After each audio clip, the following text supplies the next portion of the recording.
So we have added a really prominent hard light into the mix, which was meant as an accent light. Now we need to use some kind of a light blocker or light gobo to really turn it into a light pool or light puddle. We just need to drag the viewer's eye into a certain portion of the image to create a bunch of pools of light. That is what we need. So let's create something that would block the light, a plane, for example. I'm scaling it in such way so it can block a portion of the light coming in from the sun. And just in case, to avoid the unnecessary light spill, or rather light bounce, I'm creating a new material and assigning a black color to it. Also zeroing out the specular component just in case. S to make it bigger. G to move. What I'm trying to do here is constrain the area of effect, or rather area of influence of the sun lamp, so it turns into a little stream of light. Trying to find the right placement of the blocker. Shift D to duplicate it and move it over to the right side to leave a really small opening in between these two blockers. Now we can move this entire construction around to effectively shift the position of the light beam. I'm trying to avoid this beam touching the main mineral. I want it to be super soft, illuminated just with our key light. And in order to further tweak the shape of the opening, I'm using Shift-D shortcut to duplicate the blocker once again. And you can see how moving it around affects the shape of the beam. Now the stroke looks alright. We can add some light texture to it. Now I'm going to simulate what is called a light gobo or a light cutout. This plane will serve as a base.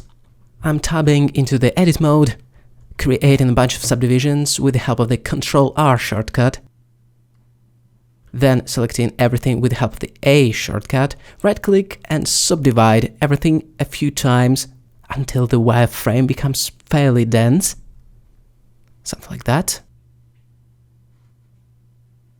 Control space to escape from the full screen mode, and then head over to the modifiers tab and select the decimate modifier.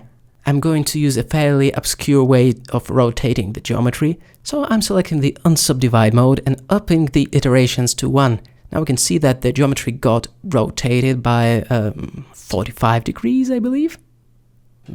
Yeah, 45 degrees, right? Now it's just a matter of throwing in the wireframe modifier and adjusting its thickness.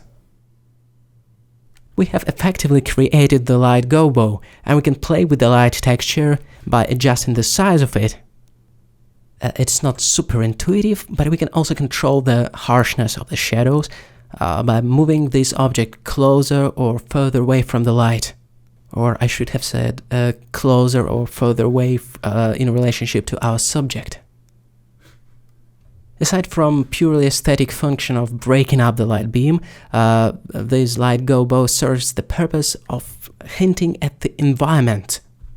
Is it some decorative part of the blinds that is throwing such shadow? It tells something about the environment itself.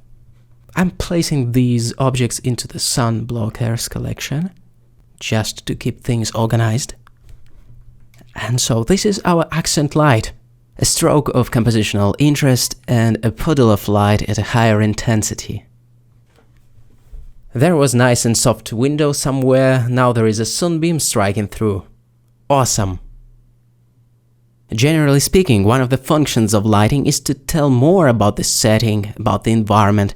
The lighting choices you make help to hint at the environment properties and to ground your set into some kind of an ambient narrative. Such details as the light beam scattered through the leaves and hitting the table, the window shades, the color temperature even, all of those hints help to motivate our lighting setup and to ground it, even though we don't see the environment directly.